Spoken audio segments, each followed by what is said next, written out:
Hey, what's up?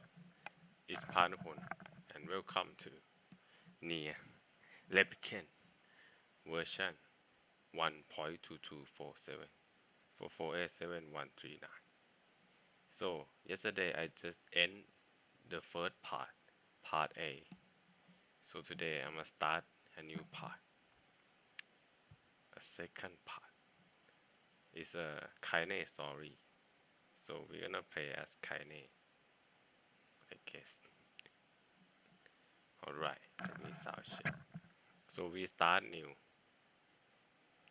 I think, like at the same timeline, but it's gonna be on the Kaine perspective.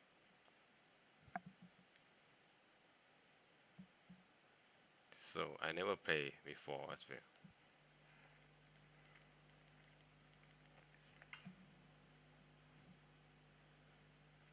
So I'm a little bit exciting about that.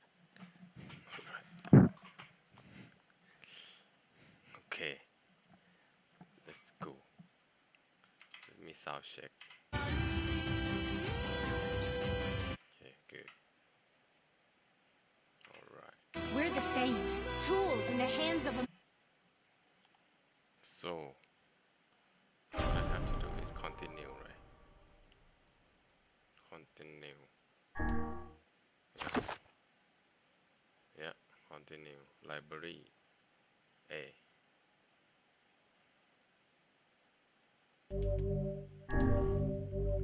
Alright. Okay.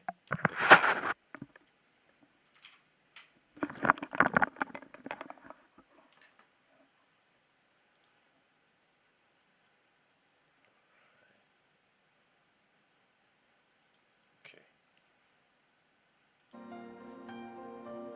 Whenever I interacted with Kaine, I was reminded about something from my past.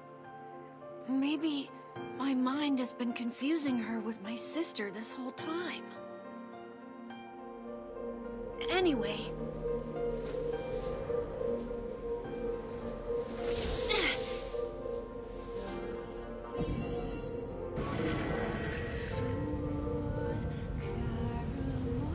So it starts from this point, not 5 years ago.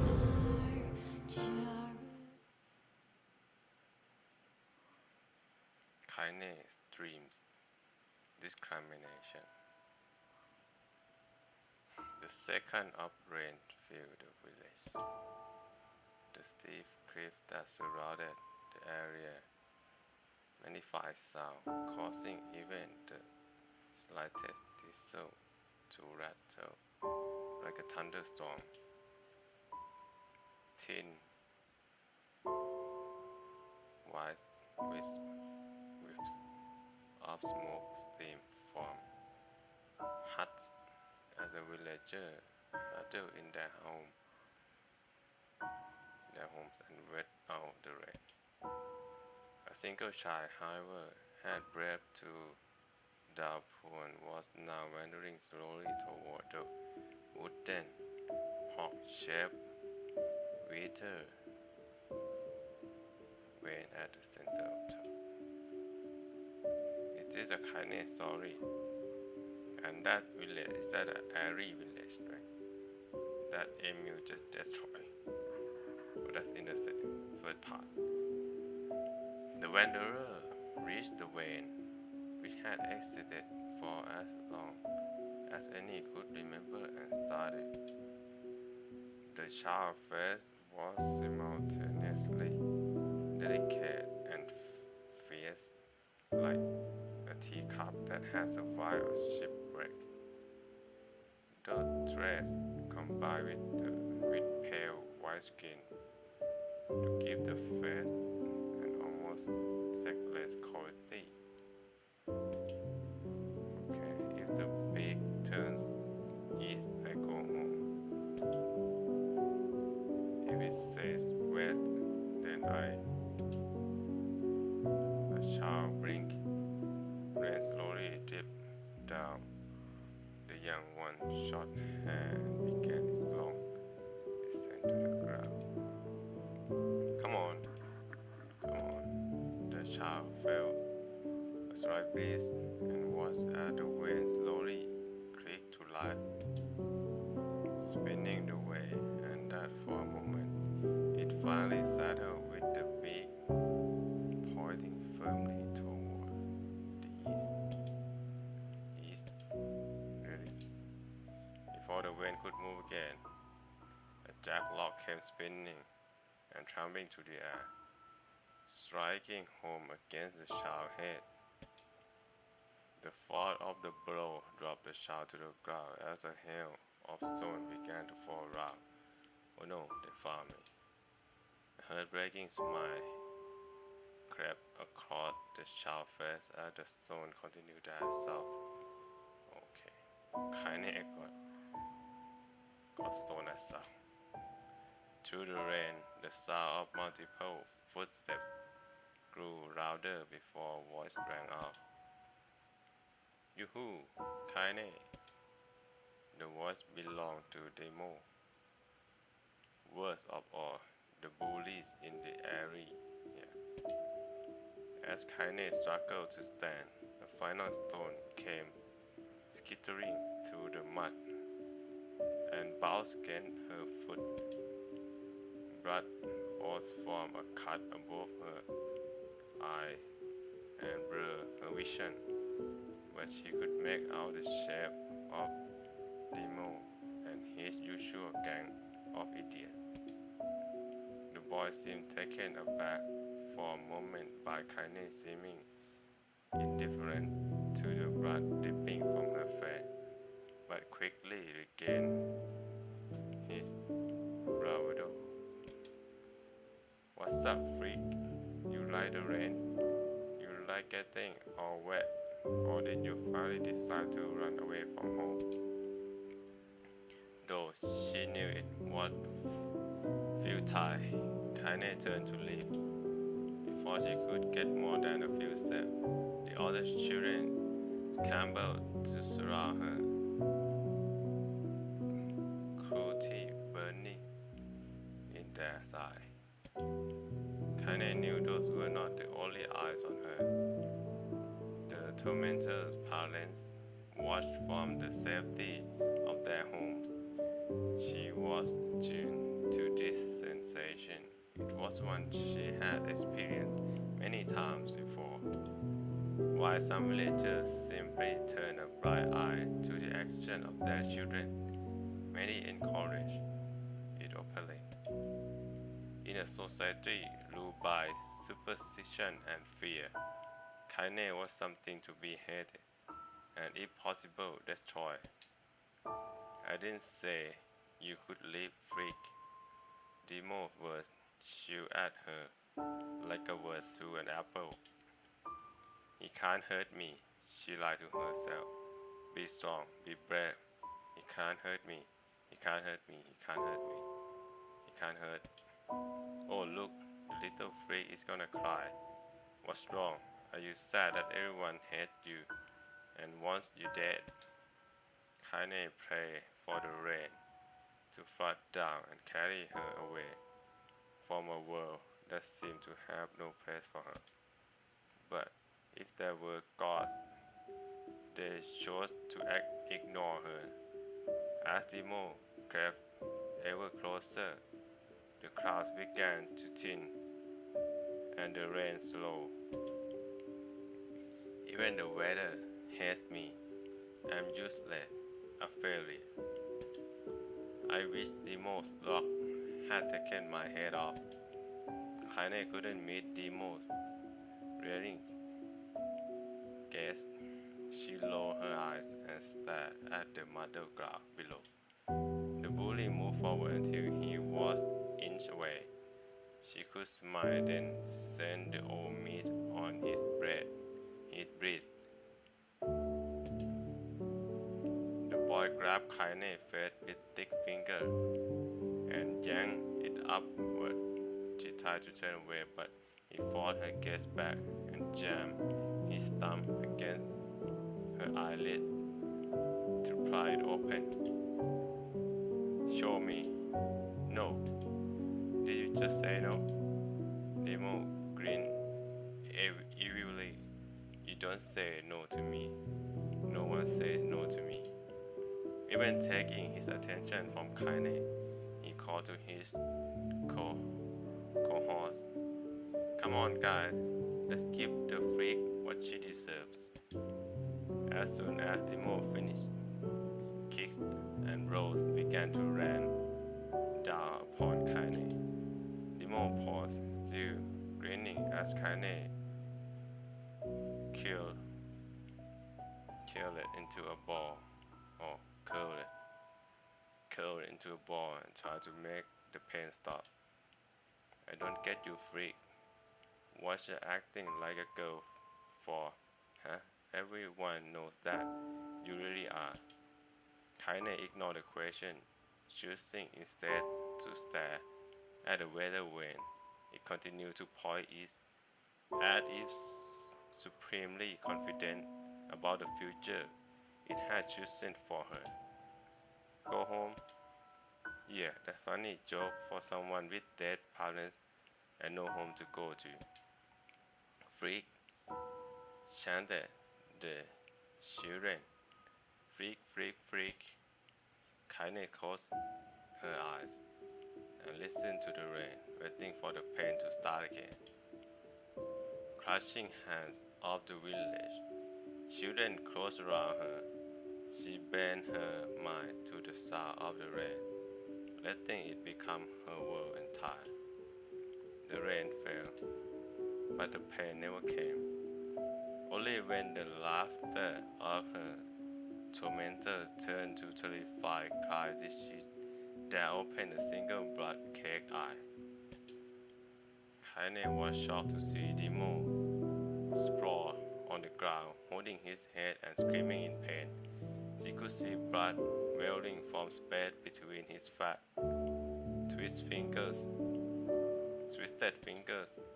Oh my God, he's crying. He's actually crying. Deprived of their leader, the other children glanced back and forth between themselves, as if waiting for someone to step forward and take charge. When no survivor emerged, they began an uneasy shuffle away from Kaine. But the young girl was the least of their concerns. Instead, their attention was wrapped on the ancient woman standing a few feet away. Ancient woman. After struggling for breath for a moment, she finally spoke in a voice thick with rage. Hurts like a bitch, don't it? Now I suggest you scatter before I show another one. And if any of you little bastard ever touch my Kaine, I'll do far worse than throw a rock. You can count on. The old woman crouched down and gently touched the hand Timo was using to cover the wall. Before he could think to protest, she ground her palm into the wall and took it back and forth. Oh, he screamed, leaping to his feet. Stop it. What are you doing? Quit it. Didn't no one ever died from a scratch. You hit me with a rock, you stupid bitch. A big one. Nothing could have killed me. The old woman chuckled. That is the bad cure for stupid. Timo faced with rage, went at her words. Locking his eye on Kaine, he took a step backward and spat on the ground. Get out, leave the village. No one wants you here, either of you. Seeing the old woman grab another stone, Timo and his companion turned tail and ran. As they fled, the old woman grabbed her side and barked out a single laugh. Ha! Look at that fat boy go. Guess he healthy enough to run from a fight. The woman's smile faded as she turned her attention to Kaine.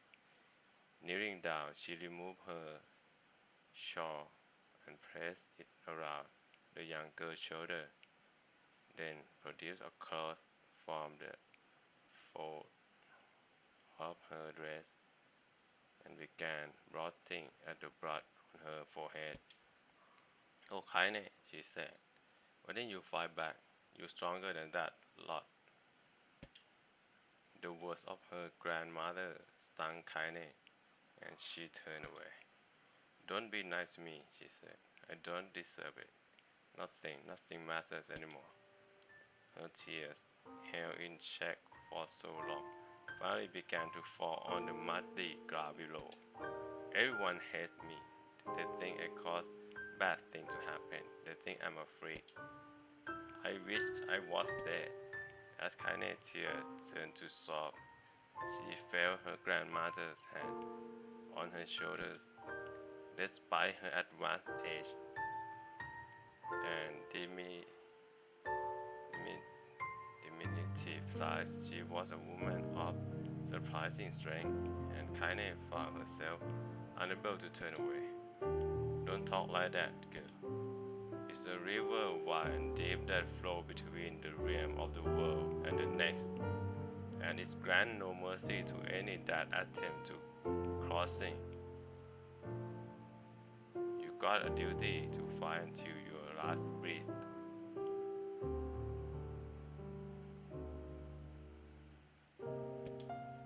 Understand? The old woman tightened her grip and tried to still the tremor in her voice. "You know the pain of losing someone close to you, Kaine. You know because you survived it." As the words hit home, Kaine was struck by the force of her love for the old woman. As a young child, she didn't even know of her grandmother, but when her parents died, the woman quickly accepted her as her own. Grandma, as Kaine called her, was cunning, vulgar, and quick to violence, and their first few years together had not been easy. But with each year that passed, Kaine and her grandmother had grown closer. However, it was only now, sitting in the mud with tears and blood caking her face, that Kaine truly understood the depth of her affection. Here was a woman who had seen hard times, who had seen death, who had fought through all these things and somehow emerged on the other side. If anyone could understand Kaine's pain and loneliness, it was her. "Do it make you sick, Grandma?" "Course not. Don't be an ass." Kaine drew her grandmother's moth-eaten shawl around her body and shuddered. "But my body is not normal. If I was normal, then Mom and Dad wouldn't." "Hush," interrupted Grandma. "I will not hear another word of this nonsense. You are my granddaughter and I love you. And if folk have a problem with that, they can just go to hell." With that, the old woman reached out and placed a wreath of dry flower in Kaine's hand. The skill it took to bend the flower without breaking the stem or losing a single petal was remarkable, and the beauty of it made Kaine want to cry all over again. "Oh my gosh, these are Luna tears. Grandma, you made this for me."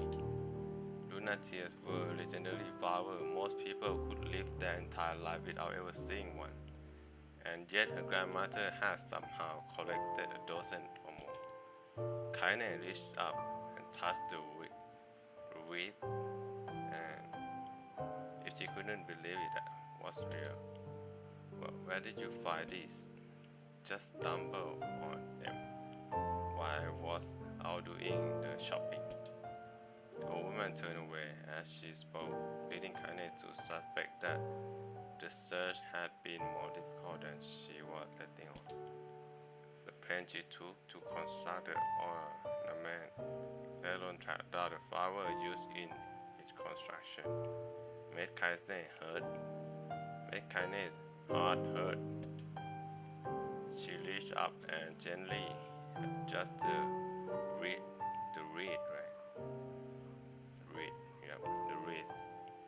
admiring the way it fell between her fingers. Didn't quite turn out right, said her grandmother as she squinted at it. This old hand have trouble with delicate work, but it sure look good on a pretty girl like you. Kaine blushed and turned away. You think I'm pretty? Course you are. What a fool thing to say. Thank you, Grandma. Her grandmother smiled. We're gonna be fine, you and me, she said. Long as we got each other, we'll be just fine. Kaine took her grandmother's hand in hers, and the two of them struggled to their feet. As they began to long walk home, Kaine gripped the hand with all her might, as if trying to stop smoke from drifting away on the wind. The rain had stopped.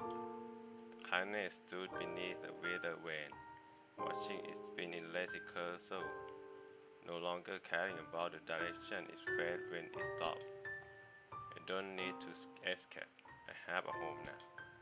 Grandma left me, and that's enough, even if it's us against the world. Kaine let her gaze drift up past the wind and into the cloud sky. The last faint hints of the rainbow were slowly fading. As she turned, headed for home, the light scattered into a million particles and vanished, seemingly taken away on the breeze. Kaine dreamed daily life. What's that? In the distance, Kaine heard the steady sound of an axe striking wood. The noise had a purposeful quality to it, as if she was hearing a master woodsman go about his work. The firewood being produced, however, was as far from a work of art as could be. Pieces of every shape and size were being flung about a barren yard with wide abandon. Anyone trying to stack such wood would probably die of frustration before the job was through. Stupid piece of shit axe. Kaine's grandma fell away with the axe, filling the air with both splinters of wood and words that would make the most hardened sailor blush. Grandma, called Kaine. That you, Kaine? Yelled the old woman, taking her eyes off the wood for a moment. Don't get too close, or I might take your goddamn foot off by mistake. She brought the axe down on the piece of wood, sending shit flying in every direction. One spun past Kaine, close enough for her to hear the whistle, and which point she decided to step back. Once she scattered to a safe distance, she gobbled her hands around her mouth and shouted, Grandma, do you need help? You can get your water or lunch or a new axe or something. The axe pointed to strike another wobbly blow. Paused in mid-air, the old woman considered her granddaughter's offer for a moment, then smiled. Tell you what, since I'm doing such a piss poor job of shopping, why don't you come here and take over so I can go get the water? Chairs have been restless lately, and I don't want you running into one of them bastards. Relinquishing the axe, her grandmother picked up a long pole with wooden buckets on either end. Gathering water was by far the more difficult of the two jobs, but Kaine knew better than to complain.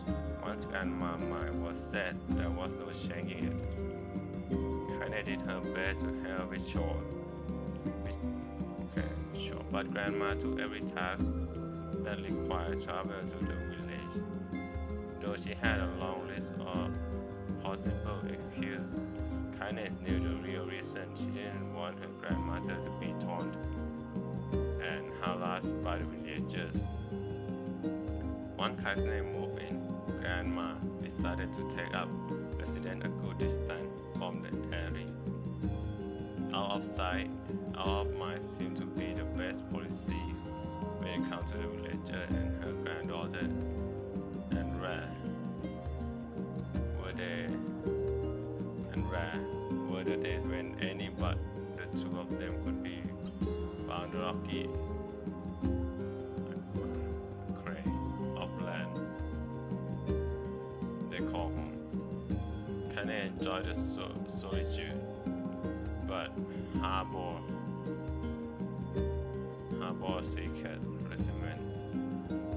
secret resentment that her grandmother was forced to spend her golden years in such a place.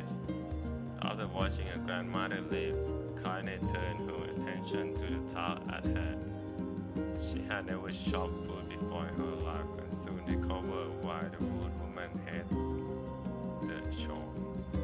Swing after swing of the axe produced only a tiny crack in the wood, and when she finally managed to connect with the solid stove, the tool embedded its tail in the lock and refused to budge. Frustrated, Kaine swung the axe around her head and threw it, lock and all, across the yard. Damn it, crap. She suddenly understood the joy her grandmother felt in a good curse. Happier now, she picked up the axe, fought it from the wood, and resumed chopping. She had natural skill with a blade, but the task was challenging, and blisters soon began to form on her small pink hands. This is tough, and my locks are all weird size. Spitting on her palms and ignoring the pain, Kaine redoubled her effort. Redouble. Just as she was developing a rhythm, Grandma returned from the village, setting down her bucket with some more size. She took one look at the log and coughed out a greasy laugh. Pretty clumsy girl, you better practice it if you. Her grandmother suddenly collapsed to her knees, causing one of the buckets to wobble precariously. Eyes wide, Kaine dropped the axe and ran to her grandmother's side. Grandma! The old woman shook her head and pointed a trembling finger at the bucket. Get the bucket. Can't let it spill. Kaine steadied the bucket with her foot as she knelt by her grandmother. A small bit of water sloshed over the side and made a new home in the hem of her dress. But Kaine didn't notice. Grandma, what's happening? Grace, with panic. She grabbed her grandma by the shoulder and shook. After a moment, the woman lifted her arm and battered Kaine's way. Stop that. Just stop, she cried, breathing heavily. You didn't lie, I'm dying. Just tired from the trip is all. Kaine desperately wanted to believe her, but one look at the old woman shaking hands and one face told her more than words ever could. Her grandmother had lived a long, hard life, and it seemed to be was finally coming due. The time when her grandmother watched over Kaine was ending sooner than either of them had feared. The position would be reserved. The next morning, Kaine came to the side of her grandmother's bed and took her wrinkled hand. Grandma, you're sick and you need medicine. I'm going to the village. The old woman shook her head and tried to rise, but Kaine gently pushed her down. It's alright, she said, I'll be fine. Her grandmother fixed her with a gaze that could melt steel. After what seemed an eternity, she finally lowered her eyes and sighed. Well, I don't like it, god damn it. But I guess I should quit being so stubborn and let you grow up. The old woman watched it as Kaine strapped on her boots and made her way down to the road to the village. Hours later, as an unseen sun made its way across the dark and rainy sky, she was still watching. Kaine moved at a brisk pace, checking her pockets every few minutes to make sure the money her grandmother gave her was still there. Every noise caused her to spin on her heels, making sure she wasn't being stalked by Shed over Nemo and his gang. But she encountered neither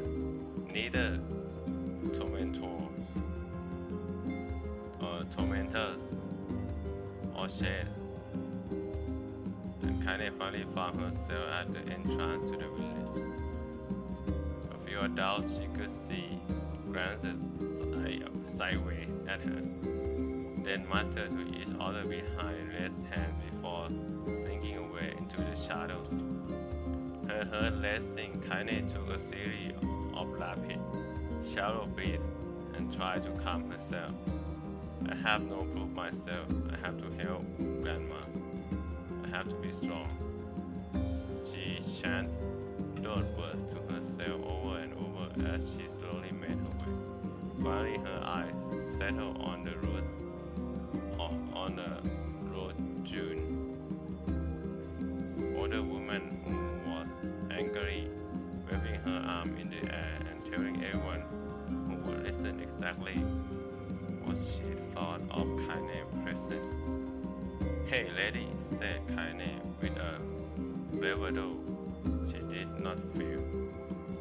Where is the apothecary? The woman's flabby cheeks shook in bewildered anger. How dare these things speak to me? They seem to say, but Kaine saw that her eyes held different emotions. Fear. Yeah, we both scared, lady. Trust me on this one. Which way? Kaine repeated. The woman pointed at a small building to her right before hitching up her dress and stumbling off in the other direction. Kaine cringed, expecting a stone to come flying from the assembled crowd, but none came. Her mind was filled with a strange sense of pride as she made her way to the apothecary, but the new emotion had little time to take root, for as soon as she opened the door, she noticed a familiar customer at the counter. It was Nemo. He clearly been sent here on some kind of family errand. Because his gang of followers was nowhere to be found. Oh my God, he sputtered. What are you doing here, Free? The insult was delivered without thought, and Kaine happily ignored, stretching on tiptoe to see over the counter. She asked the shopkeeper for the medication. Barked Nemo. which finally healed over. Go to hell, Demo. The boy's eyes grew so wide, they seemed ready to fall out of his head. But before he could let fly a comeback, or worse, a punch, the apothecary told them to knock it off before he kicked them out of the store. Demo slunk out of the shop, cursing Kaine under his breath. Once he was gone, she allowed herself to breathe once more, taking a brief tour of the shop while the owner prepared her medication. Countless tiny bottles filled the cramped store, each with a label written in some indecipherable language. An ocean of aroma assailed her nose, creating a scent that was exotic, but not altogether unpleasant. Seeing such a variety of supplying gave Kaine a sense of peace. Surely it was so vast. There would be places she could call home.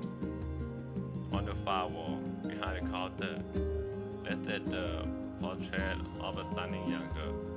The picture had one content had bright, vibrant colors, but time had worked its cruel magic, and they were beginning to fade. The beauty of the world, however, remained undiminished. You like that picture? Kaine turned to find the apothecary.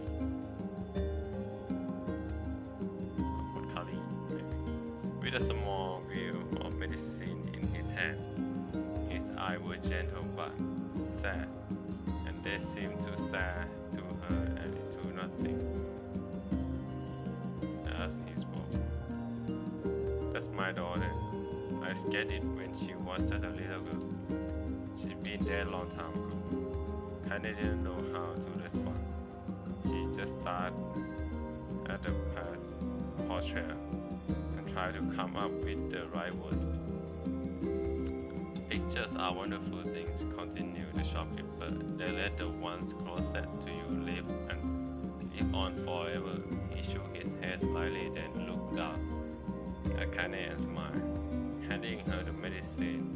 He reached into his sizable green apron and produced a handful of old wax crayons. You should have this. There is no one left that I wish to draw. Kaine took an instinctive step back, causing the shopkeeper's face to darken. Yes, I have heard a rumor about you, he said. It's a small village and will travel quickly. Between you and me, I'm not sure which of them to believe, but I also don't think they matter much. I know your grandmother, Kali, and I think the way she was driven out of this town is just deplorable. Grandma's name is Kali, thought Kaine suddenly. She was still mulling this new fact over in her mind as she reached out and gently looked at the crayons from the apothecary hand.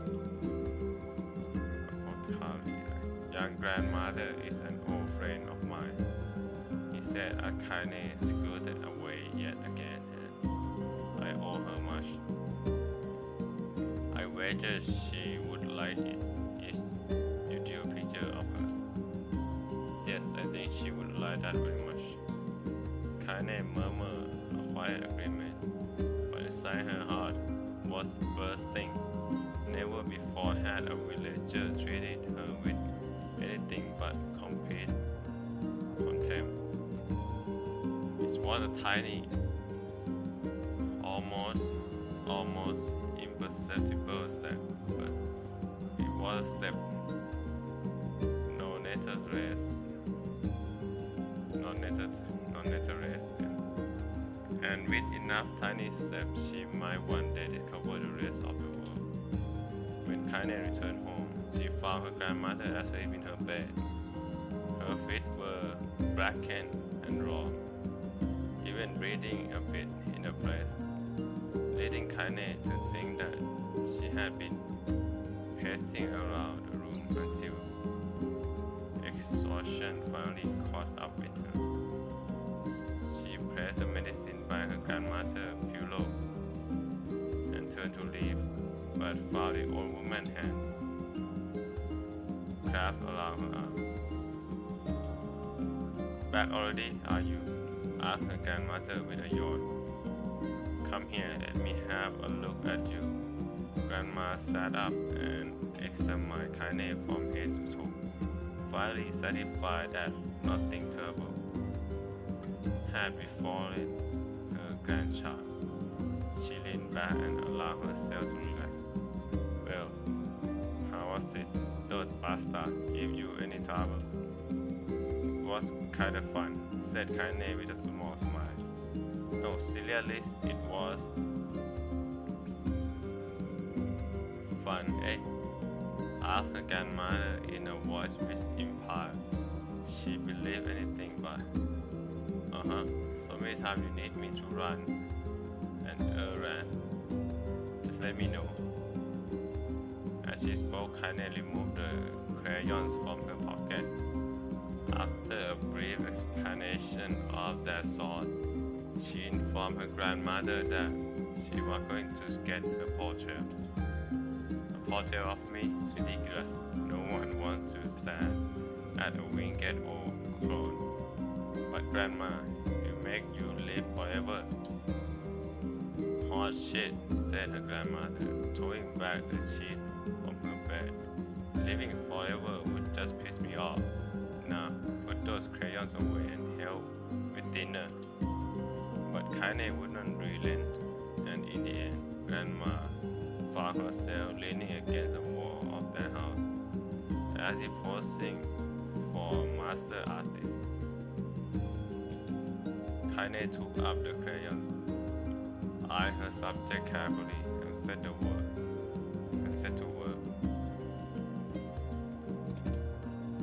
Just as her grandma was about to nod off, Kaine finished the piece.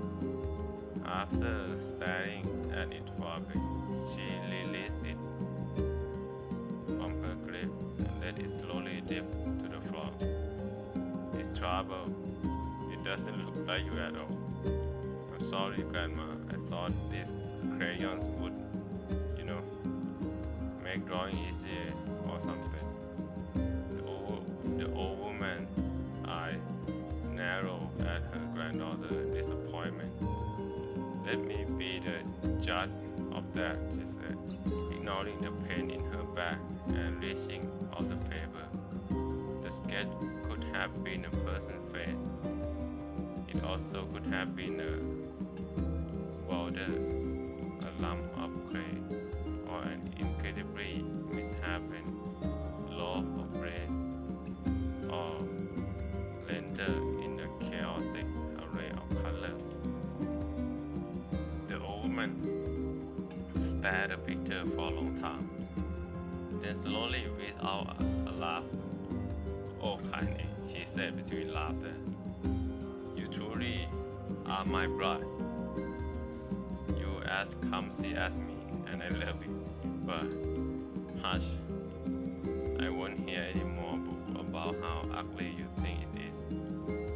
It comes from the hurt, and I will treasure it always." True to her word, the old woman gave the picture a place of honor above the kitchen table.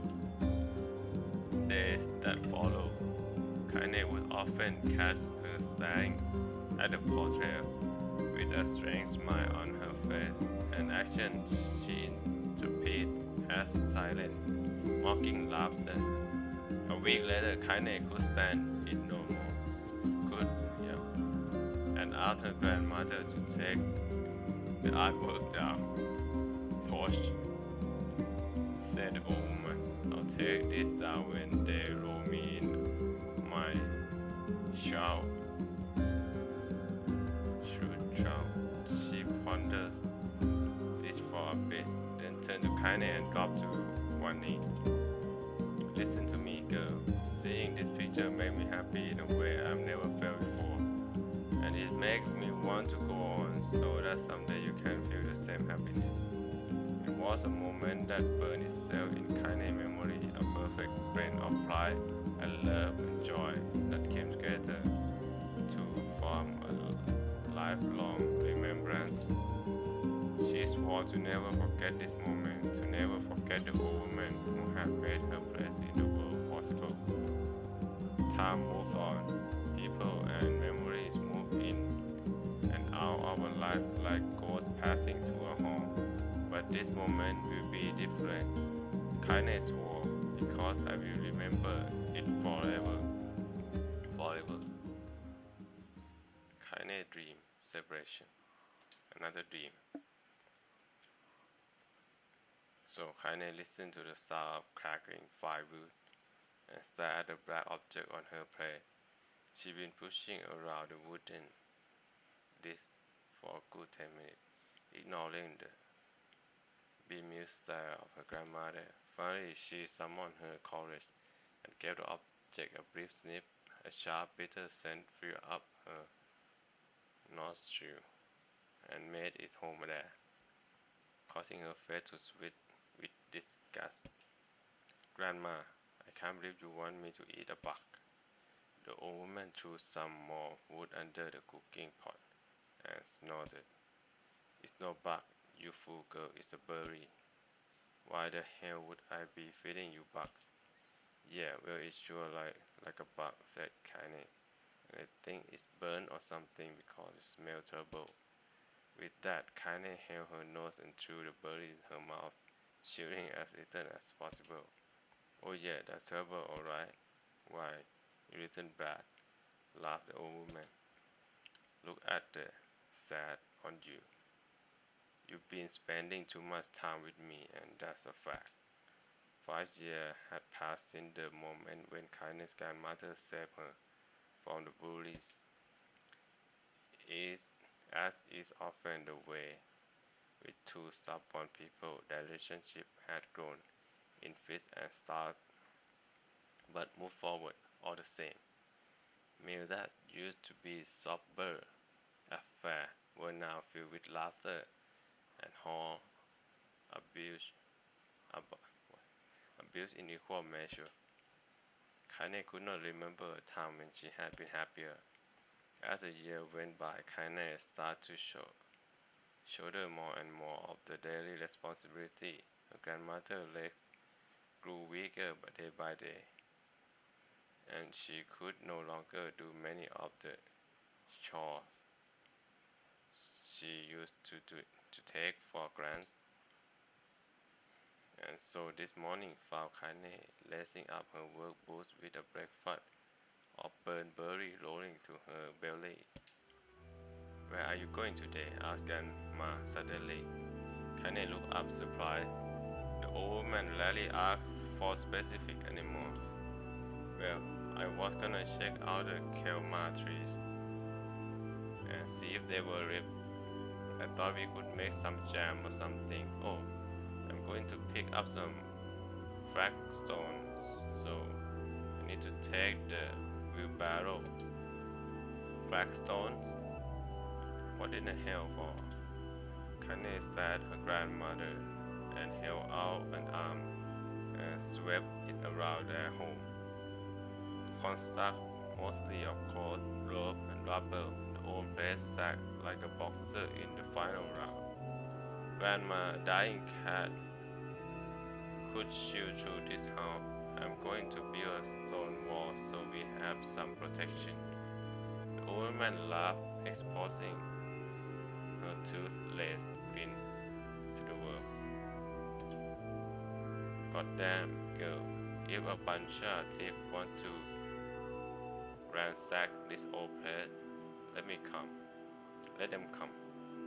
We got nothing worth stealing anyway. I'm not worried about thieves, I'm worried about chase. People saw one west of the village yesterday. The old woman tilted her head and stared at her granddaughter.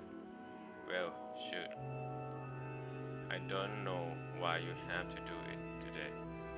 We can worry about it some other. Grandma, no. If I don't go to the kelma trees, we won't eat tonight, you know that. A confused expression passed across the old woman's face, and for a moment, she was somehow shy, lost at the carnival. Yes, she said after a bit. Yes, of course, you're right. I'm sorry, Kaine. Lily is in my mind. She didn't finish the thought, instead walking over to her nightstand and gently talked to the wreath of lunar-tears from the drawer. The flower petal had aged to a brilliant whiteness, and Kaine thought it was more beautiful now than the day she first received it. You're gonna be the true woman soon, Grandma said as she placed the flower in the girl's hand. So that means less shadow about shade and beauty, defensive wall, and more talk about how beautiful you become.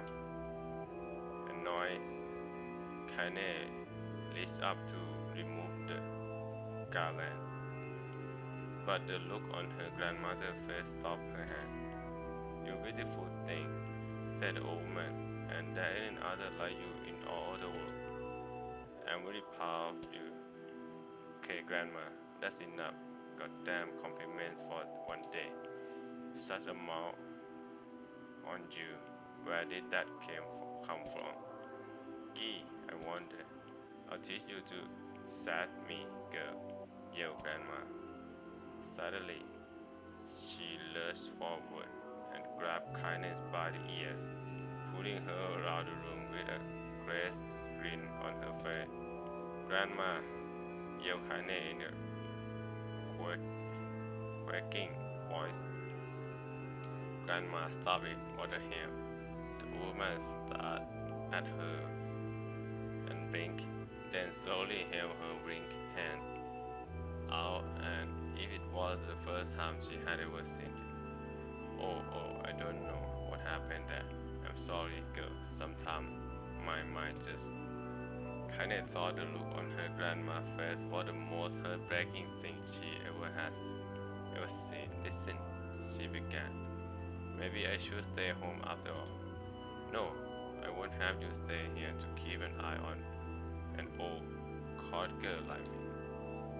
You go get your fruit and your wall, and what not? I'll be fine.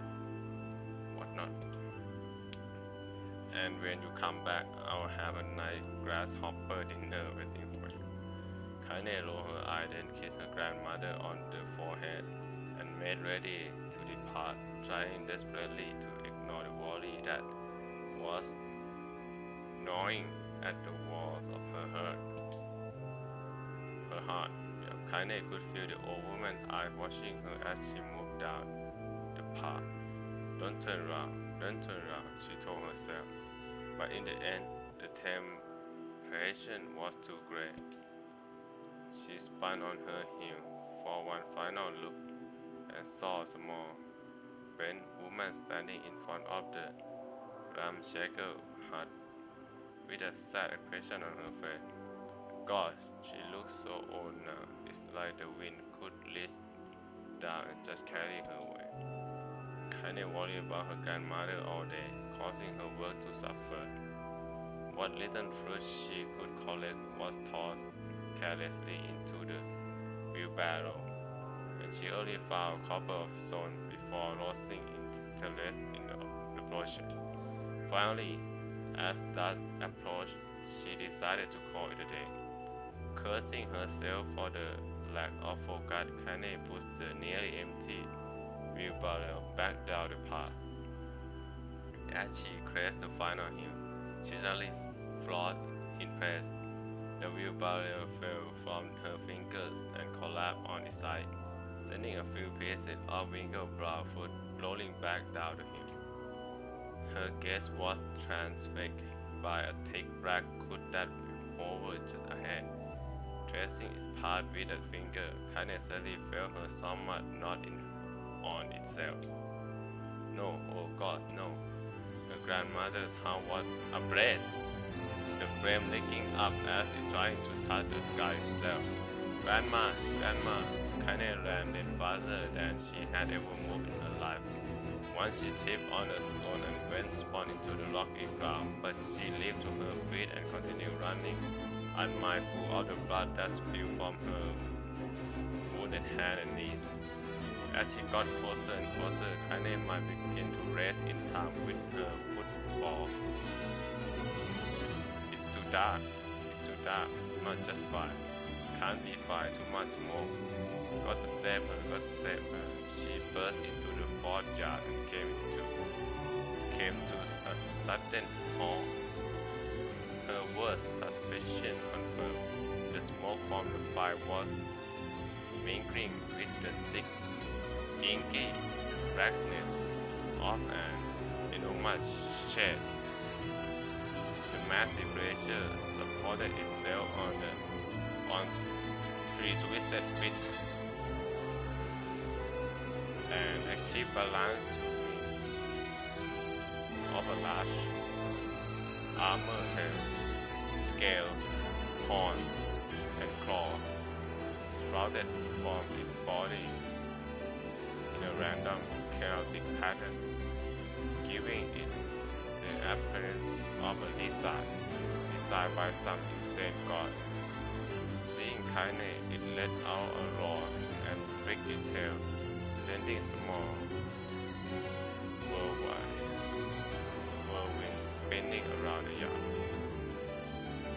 For a moment, the creature retreated into a shimmering, inky blackness, as if her mind was unable to comprehend that such a thing could actually exist.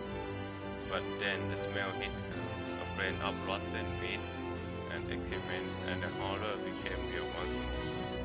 The creature below again, and this time Kaine responded with a scream of her own. "Alright, you bastard," she thought as her scream echoed of the high cliffs around them. "It's you or me. Let's go." The chase eyed Kaine with bemused interest. Then it began looking from her to the house and back again, as if urging her to look at the destruction it had so gleefully good. With dread building in her heart, Kaine glanced over the house to the small and flame. She spotted a small figure struggling to escape the roots. "Grandma." At the sound of her voice, the woman began waving frantically. "She's alive," thought Kaine. "Alive." Kaine's legs sprang to life as she led across the yard toward the flaming back gate of the house. Before she could advance more than a few steps, the shade opened its mouth and let out a roar powerful enough to uproot trees and send them flying. The blast sent Kaine jumping through the air before smashing her against the rocky earth. Star danced in front of her eyes, and she tried to remember how her legs worked. Get up, get up, get up, get up now. As Kaine struggled to her feet, the shadow stormed toward the house and pinned her grandmother to the ground with the tip of a claw. The old woman struggled to move the claw from her stomach, but she might well have been pushing a mountain. She coughed briefly, sending a small spray of blood into the air, then collapsed to the ground. Energy spent. Kaine lunged to her feet, only to fall back to earth with a collapse. Her ankles were on fire. One of both of them was surely broken. Ignoring the pain that screamed to her body, she began dragging herself off the ground, leaving a darkened trail of dust and blood in her wake. Grandma, hold on, just a little longer. Her grandmother's face was turning, her eyes rolling back until only the whites were exposed. Kaine pulled herself on the ground with maddening slowness, the distance seeming to increase with every sound that passed. The shade glanced between the two women and flicked out his tongue. His giant mouth turning up at the corner, chalk painting green from somewhere deep inside his core. Bart started laughing at us. She had no idea how such mindless creatures experience emotion, but there could be no doubt the shade was talking joy in their suffering. Yeah, I see your pain, your plan. The shade moved its claws slightly around Grandma to breathe again, allowing Grandma to breathe again. It was clearly keeping her alive, only to snap out her life when Kaine was close enough to touch her. I'm gonna kill this bastard. Summoning all her strength, Kaine rose to her feet. There was a sickening snap from her right ankle as the foot switched backward, but she fought it from her mind and began to hobble toward the monster, pulling a small knife from a pouch at her waist. She leaped on the foot that pinned her grandma's and found the weapon dead. Give her back, she screamed. Give her back to me. It was like stabbing a log. After a few swips, the knife broke at the hilt with a dull snap. The shade panted louder again, then raised its tail and sent it flashing through the air toward the young girl that was lashed to its foot. Kaine never had a chance. The tail struck her square in the shade and sent her crashing into the burning wreckage of the home. As she lay on the ground with blood pouring from multiple wounds, a small, weak voice spoke up. Kaine? Kaine vision blurred, but she forced herself to focus on the sound. Finally, her eyes cleared, enough for her to make out her grandmother's hand reaching out to her through the smoke. Grandma, Kaine, you got to run.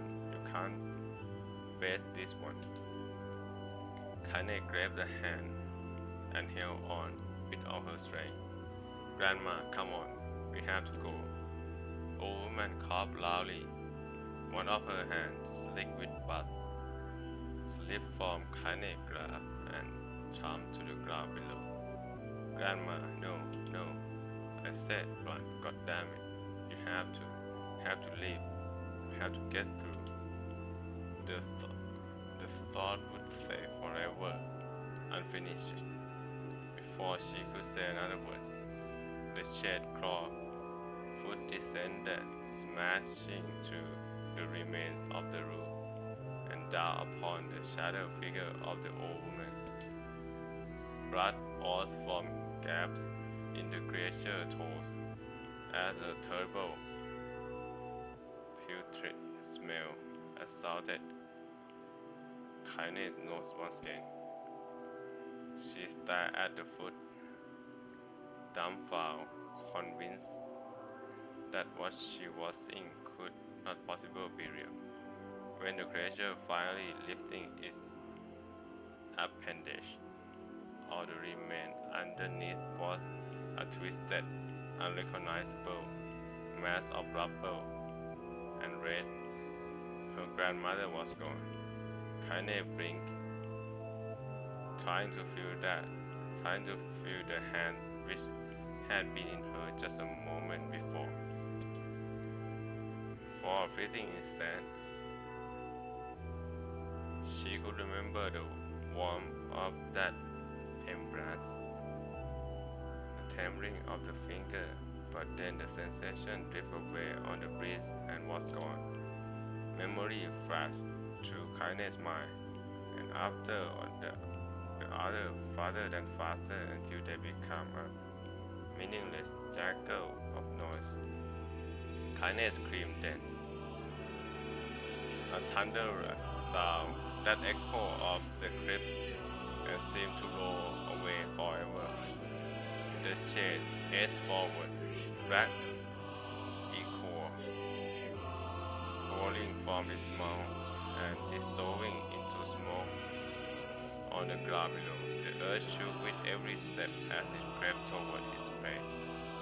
Kaine's body slowly lost as it lost if controlled by a mad puppet master. Her arm and leg were bent at impossible angle. Her head low dangerously to the side, yet somehow she managed to stand. Staring at the shade, her eyes began to glow with a deep red fire. The creature, so confident just a moment before, took a slow, hesitant step backward, trying to descend. If this broken human could possibly pose a threat, Kaine seized the moment, laughing like a mad woman. She leaped into the air and plunged the shattering hilt of her knife deep into the leg of the shade. The shade shook Kaine off like a fly, sending her crashing to the earth once again. Her shade rose and fell slowly, as if a great weight were resting on it. Moist sound of pain echoed through her mind. Something warm and thick oozed from her ears. Is that blood? Think it is. Think I am bleeding to death. No, can't die. Grandma told me to live. Deep inside Kaine's mind, something finally broke. The sound, the pain, the smoke and flame, all of it faded away until all that remained was a single incantation repeated over and over again. Kill it, kill it, kill it, kill it, kill it. Kill it now. At the spark that was Kaine slowly began to flick and die. She felt her desire to kill and her desire to live blend into one. The distance between her heartbeats grew longer and longer and longer.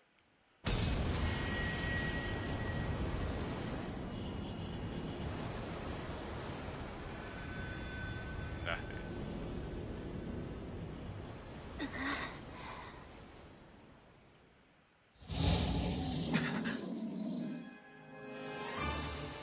The beast approaches. Oh, I know. I got my two-hand weapon level max. So am I playing Kaine? Or what? Okay. Alright.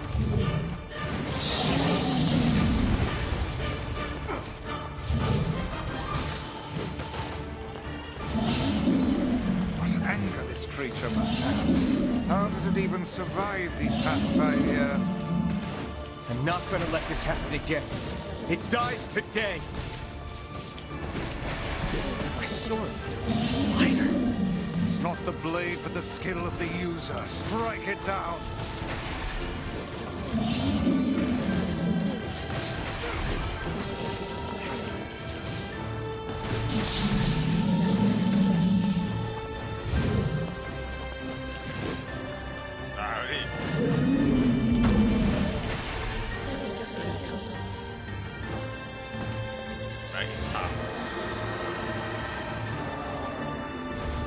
Back to read Kaine's story.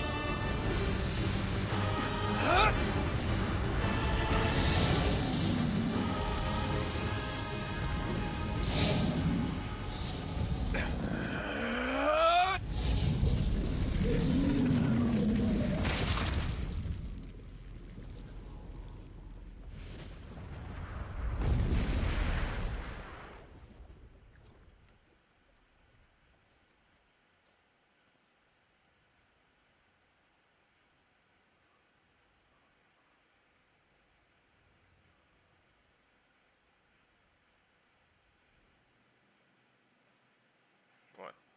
Kaine dreams again. Encounter. Cool. gently, weakly, softly. The shade sure that its tormentor was there, turning a storm off toward the horizon, stopping along the way to below one final roll. Couldn't kill it. Shame beyond imagine. Kaine tried to turn her head to the side, but only succeeded in coughing up a huge gulp of blood. It was getting difficult to see, and only after a moment of fierce concentration did she realize that her left eye was gone. Laughing to herself, she turned her remind eye to the ruins of her home and noticed a ragged stump of arm resting a few feet away. Yeah, that's mine, she thought with a mad giggle. It's gonna make cramping a real bitch. Huh, cried a sudden voice from the depth of her mind. Finally gonna die, are ya? Well, you had it coming. Go to hell, Demo. She thought at the unseen assailant. Go to hell before I pluck out your eyes and feed them to the dog. The voice of her childhood terror evaporated into smoke, only to be replaced by another, more recent voice. Hold still, said the apothecary, materializing from the room like a ghost. I want to draw you. What? The way you can live forever. No, stop. Don't want to live forever. Want to die right here. I see, he said quietly. Well, if that's what you want. The spectral shopkeeper fluttered in and out of existence for a moment, then produced a piece of paper and sketched quickly. After a few seconds, he turned the page to Kaine and smiled. Since you reject my offer, I decided to draw someone else. It was a picture of her grandma. It was a picture of her grandmother, real as life. Kaine opened her mouth to thank the man, but stopped it as the picture began to blanket in the middle. Before she could say anything, dozens of multi-legged insects began to swarm across the image, tearing at it with sharpened pincers. Stop! No, don't hurt the picture. Kaine reached out with her remaining arm and waved futilely at the air. To her surprise, the insect fell off the picture and the ground below, where they vanished into tiny black tendrils of smoke. Relief, Kaine turned her good eye back to the picture, only to open her mouth in a silent scream. The sketch now showed her grandmother as she truly was, a small, unrecognized lump of nothing. The apothecary smiled, then broke into a jolly dance. See that? He cried as he danced his cheek. It's perfect now. She looked just like you. Ha cha cha cha. I look like that. Oh God, I'm gonna die. I'm gonna die. Drying in despair, Kaine laid her head back in the mud and smoke of her ruined house and waited for the end to come. But just before she let everything go, an unfamiliar voice began whispering in her ear. I know you got a wish, sunshine. The voice was vulgar and fierce at the same time, as if insanity had somehow found a way to take form. Kaine wanted to scream as the voice clawed under her skin, but her lungs refused to work. You know, a wish, like a prayer or something. Why don't you get on your knees and start praying to heaven?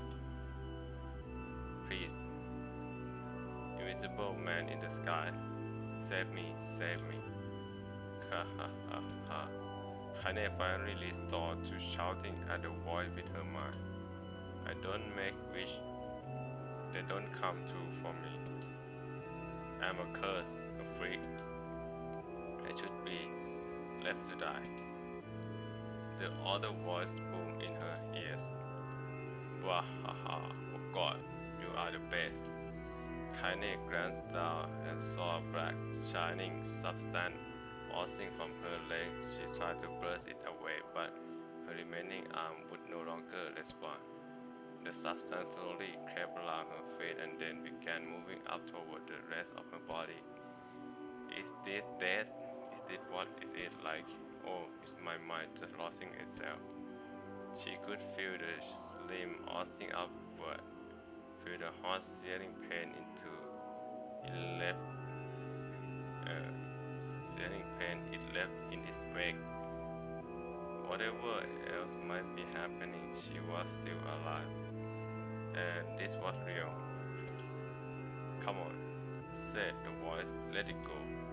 Kaine tried to ignore the voice and concentrate on the pain, but the newcomer would have none of it. Don't ignore me, sunshine. You're ready to give up, ready to die, so why not let me have it? Have what? Your body. Come on, give it to me, give it to me. I wanna stand on the ground, feel the rain, taste the wind. The voice paused, as if licking its lips. When it resumed, it was filled with mad, unabated joy. And I wanna take your hands and use them to choke the goddamn life out of people. I wanna tear out their thoughts and bath in the blood, just like before. In response, Kaine shifted her head and warmed it. The warmth of it crept down her front and mingled with the pain of the encroaching black horse. Are you ashamed? Haha, yeah, maybe. What of it? The slime reaching her face crept up past her nose and slowly oozed into the socket of her missing eye. The moment it touched her brain, Kaine was struck by the most powerful sensation she ever felt in her life. It was ecstasy. She wanted to scream with delight, but all she could manage was a small whisper moan. Feel good, don't it? Asked the voice with a chuckle. Yeah, what can I say? I know how to please the ladies. Now, give me the body. Come on, give me the body. And I'll give you more of this feeling. It's a fair trade. A black lump began to protrude from Kaine's side as she watched it grow longer and thicker, eventually taking the form of her missing arm. And can't see better, she thought. My eyes must be going back to.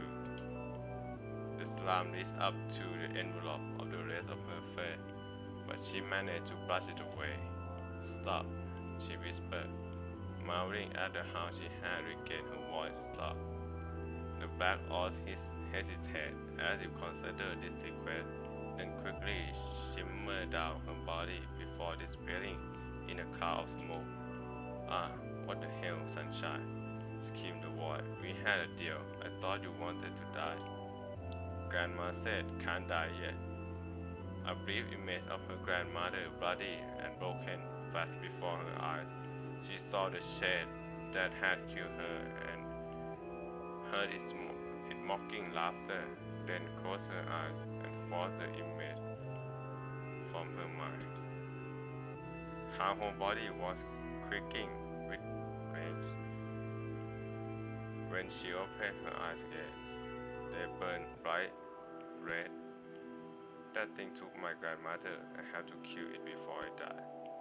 Kaine glanced down and saw a mysterious pattern. The pattern of shade burned itself into her left arm. Well, I'll be damned, said the voice cheerfully.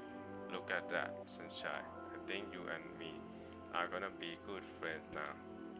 Kaine stared intently at her arm. The more emotional she left, the more the letter seemed ready to puncture her skin and begin infecting the rest of her body. The arm clearly had a will of its own now. Stop, gotta stop. Holding her left arm in her light, Kaine took a deep breath and tried to calm herself. Come on, don't fight. Repeat the voice. Here's my favorite dish, and I'm hungry. Hate my friend. Let it go. Feel the anger. Burn with the fire of revenge. Thirst for blood. Then go out there and shut up and get the hell off my body. Your body? Oh, that's rich, sunshine. Rich, real rich. Look, why don't you just up and die so I can have this body all to myself? What do you say? I bet the body of you in the area would love to see you dead. Kaine grabbed a nearby shard of glass and tried to saw off the shed-infecting portion of her side. Before she could, her darkened left arm grabbed her right wrist, crushing it. Kaine screamed and dropped the shard. At the sound of bone crushing on bone, filled the air. Gahaha, stupid idiot girl. You're possessed now, sunshine, and there are no going back. The voice laughed again, aloud. Long wail that seemed to go on without end. Possessed? Whispered Kaine.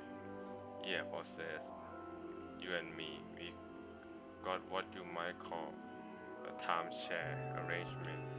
Remember how folk used to think you were afraid? Well, they get a load of you now. Kaine looked up, tear in her eyes. The sky seemed smaller somehow, darker. It is because of that shade. Is it how they see the world? So, listen, per the voice. I know this whole possession thing seems a bit sudden, but it isn't all bad. There's plenty in it for you too.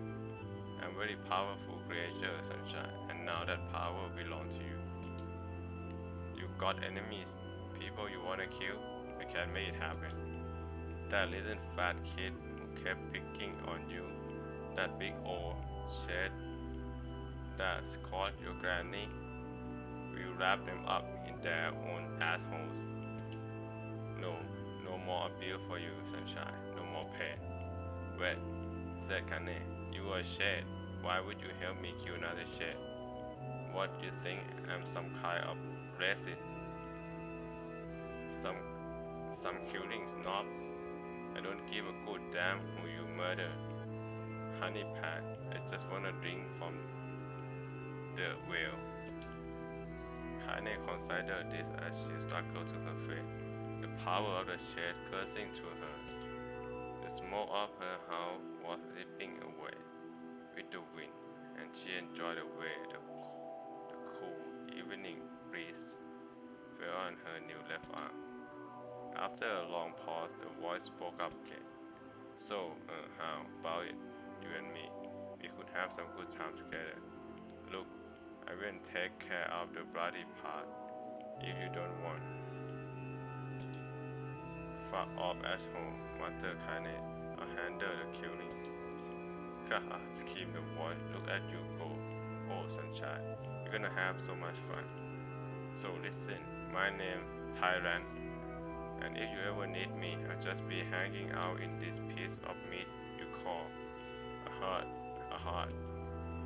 Now get to it. The more you kill, the more your heart turns rotten and sore, and I like rotten and sore. Kaine found herself nodding at the boy's ear. She said, yeah, I think this can work. I'm gonna find the shed. I'm gonna strangle it with its own gut. And when I'm done, I'm gonna do the same to you, Tyrant. Count on it. Laugh, Tyrant. I'm shit bigger than you, so good luck with that. Oh, and hey, one more thing. Right now, you and me are sharing this body, but if you ever run out of head, if you ever, go soft, then I'm gonna take over everything.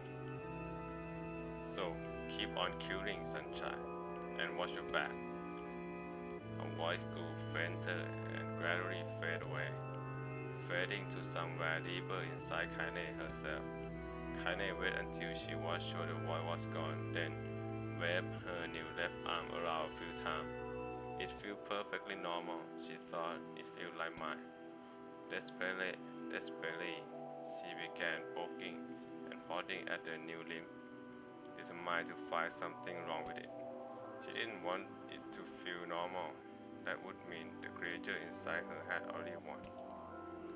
I am not ashamed, I am Kaine, repeating this mantra in her mind.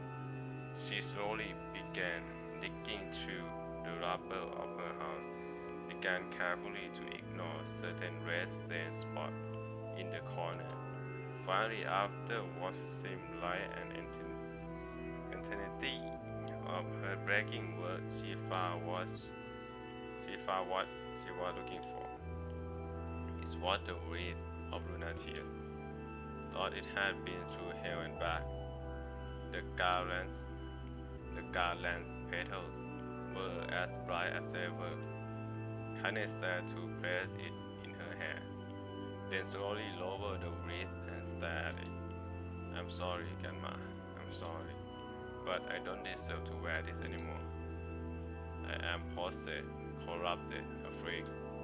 At this time, I don't think there's any going back. Holding the flower to her heart, Kaine fell to the ground and sobbed. As night gradually lightened to dawn, and the people of the area arose to their daily life, she remained in that position as if tears could somehow wash away the horror that now infected her world. Alive! Stay alive! Stay alive! Grandma. Kaine, you gotta live! You gotta come back to us!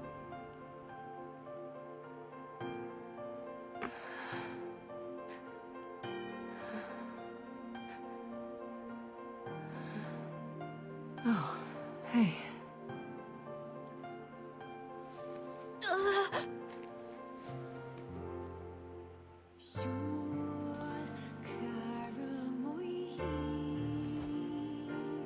Back again. But this time we're gonna know more about Kaine. Emil, you were the one calling me, weren't you? You still recognize me? Of course. I knew you right away. Thank you, Kaine. So that the Welcome back, Kaine. Wow, you grew up. So, how long has it been? 5 years.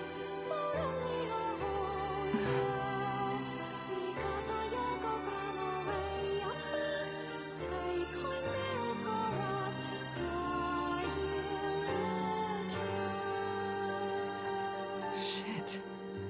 That's a long time. Any luck with Yona? Oh, I'm Kaine. We are still no closer to finding her. We need a way to locate the Shadow Lord. Who am I now? By the way, this is for you. Is that a lunar tear? It's not as good as your grandmother's, but I tried. No, it's great. Thank you.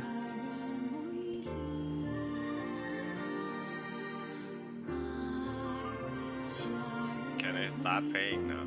Kaine waking from her long petrified sleep. Long reading. Emil's unflagging kindness. Our reunion was a happy one, and we let it wash over us like rain. That is, until Devila and Popola had to go and ruin it all.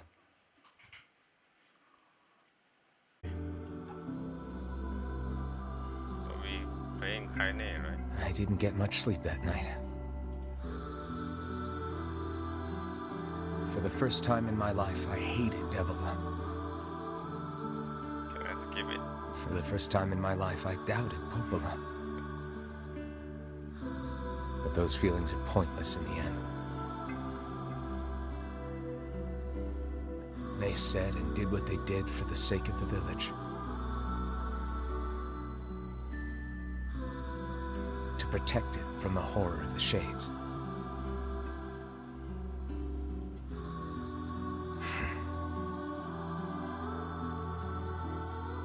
Really, how can I blame Devila and Popola? In the end, I'm just as bad. Because I never once stopped to think about Kaine and Emil's situation myself.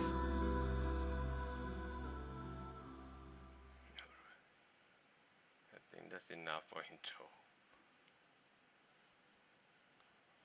How long does it take now? 1 hour and a half. Great. Just reading.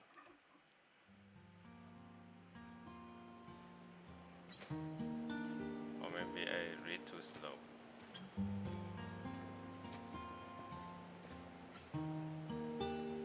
I should apologize to Kaine and Emil, but... Good. I got a fire going. Wait. Good. I'm so happy to get to talk to you again, Kaine. Yeah, me too. I tried everything I could think of to save you, you know. I polished you with a special cloth. I poured warm water over you. Wait, you poured water on me? Yeah, but it didn't really do much except make you all shiny. Hey, Emil. Thanks for saving me. I guess you noticed how I look different now. I'm sorry, Emil. I'm sorry for all of it. Well, I mean, this new form isn't all bad, you know? At least I can look at you when we talk, right? Hey, so why don't you tell me something about yourself? I'm not very interesting. Sorry. Come on, I just want to know you better. Please? Fine. This literally your goal, Tyler. This all happened when I was a kid. Before the whole shade possession thing. My body is... different. And when the villagers found out about it, they started treating me like a freak. But one person, my grandmother, accepted me just as I was. No matter how bad things got, she gave me the strength to keep going. She's really special to you, huh? Yeah. Oh, hey! That gives me an idea. Since we cured your petrification, we should start looking for a way to cure your possession in my body. I know we can do it if we all work together. Heck, it'll probably be super easy. Let me guess. More warm water? Okay, can we just forget I told you about that?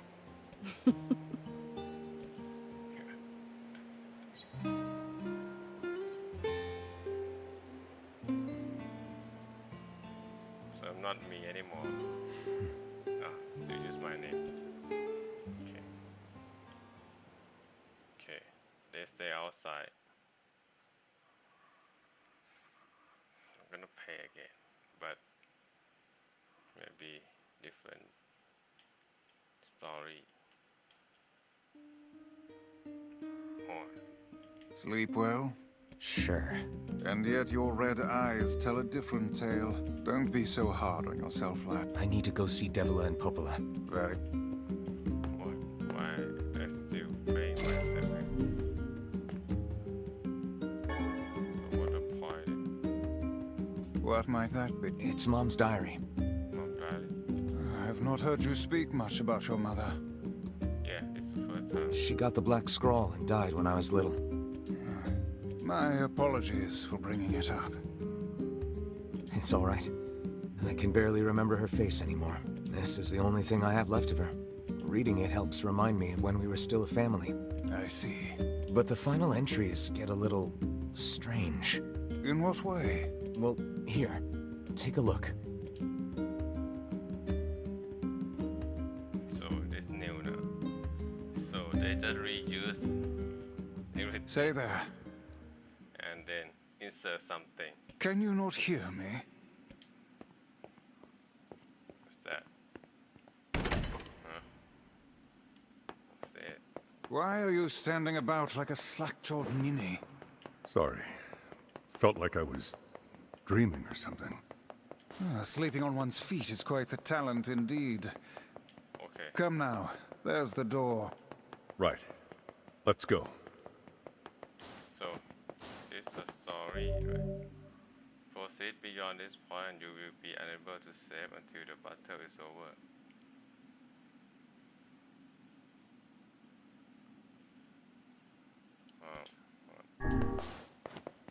So what I can do then?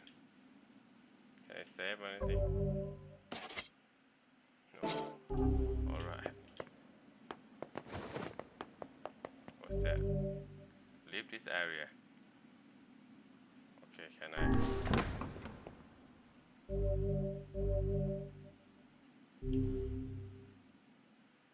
Okay. I see. You can't get into this one by reading the book. My word. Something wrong? I feel as if I've just awoken from a most unpleasant dream. I know what you mean. That happens to me whenever I read it. Okay. So, okay. I have a choice then. So what do we do now? Talk to them about popular. Oh, there we go. This is what I planted last time. So, talk to popular first. It still continue from let's save it. Part A is done. Or it's just started. So it's not gonna end soon. I should talk to Devilov. Deborah.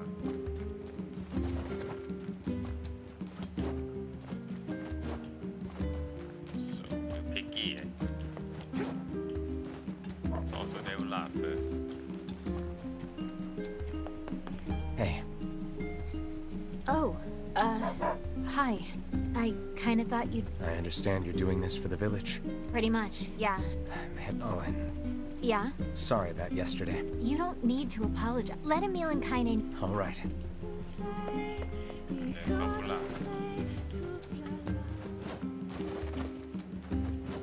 What a difference. I thought I wanna play Kaine.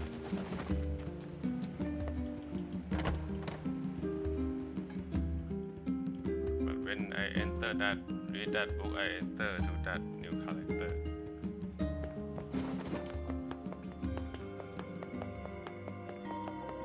Okay, let's see the main quest first. Same thing. Popola? Oh, Look, I want... stop. Yeah, you're just... It's... Ahem. Oh, right. You know about the lost... That's it. Well, it seems... Oh, But the bridge... So, take a boat. But Yes, it took... the fair batch... thanks. All right. And... And for the love of everything, be careful. Find the back entrance Russia. So, it's the same thing. Literally same thing.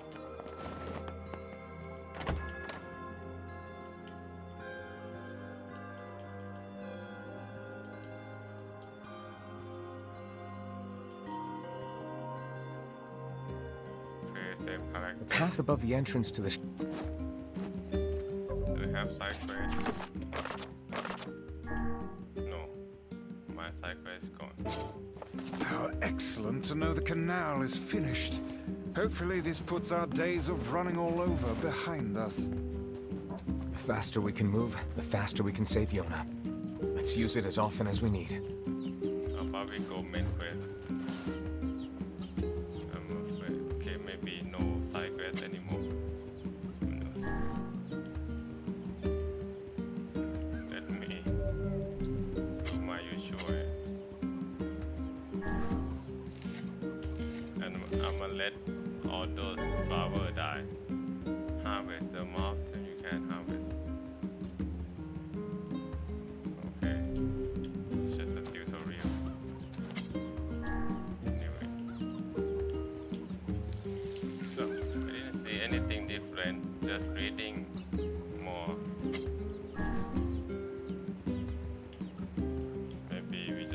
to the main quest only. Okay, we'll see.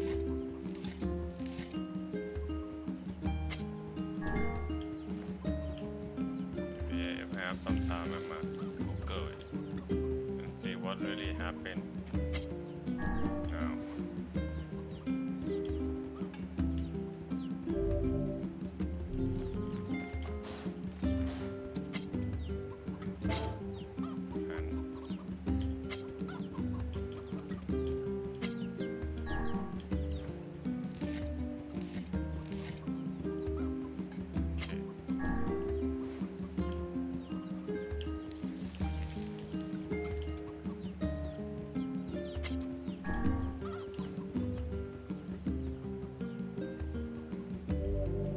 So we can access that book.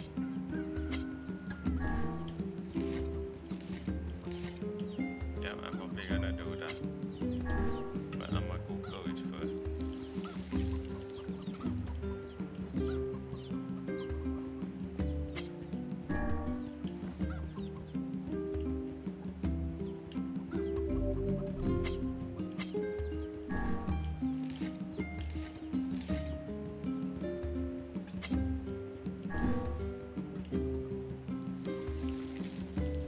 Alright. Just sell rice and that's it. For now, I'm tired.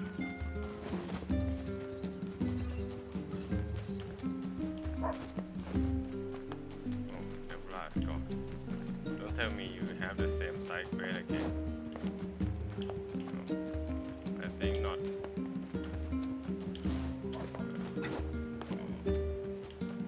God, give me the titanium quest.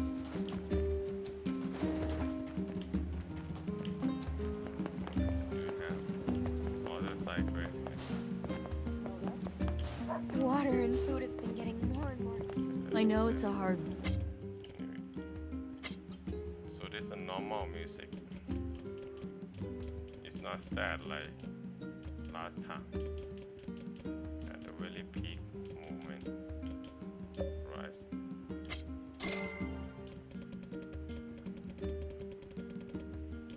We have wheat. Have some. My husband keeps nagging me. Alright. So maybe we don't have to do any side quests anymore. What's that? What have we... Which job should I give you Oh, first? there we go. We just have to do what we have left. Okay. Not bad. A facade resident is looking for help. Yeah. I knew this one. I wrote down the client's location on your... Pink flower. This one, pink flower. How about buying something? Alright, not bad then. I just have to clear all the side quests that I missed.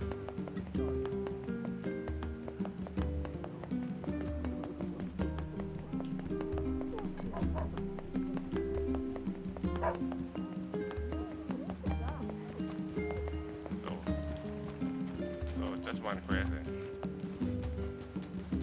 And then just straight to main quest. Alright, that's it for today. I'm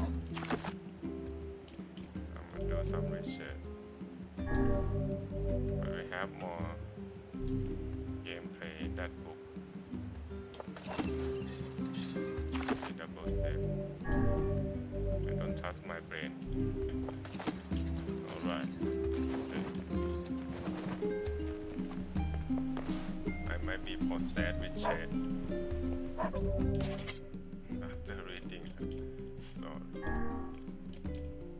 Okay, cool.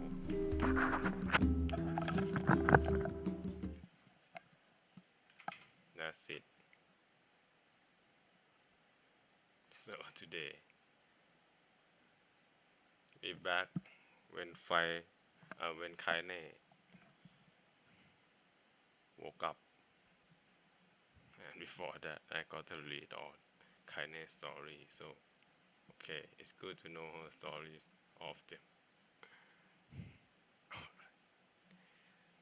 So seems like all the side quests that we have left, we can do it now. And seems like all the side quests that we have done, we don't have to do it anymore. And we just head to the main quest. But there another like mission in the book. I'm gonna figure it out later. Okay, that's it for today. Thanks for watching. See you again next time. Have a good one. Bye now. Peace.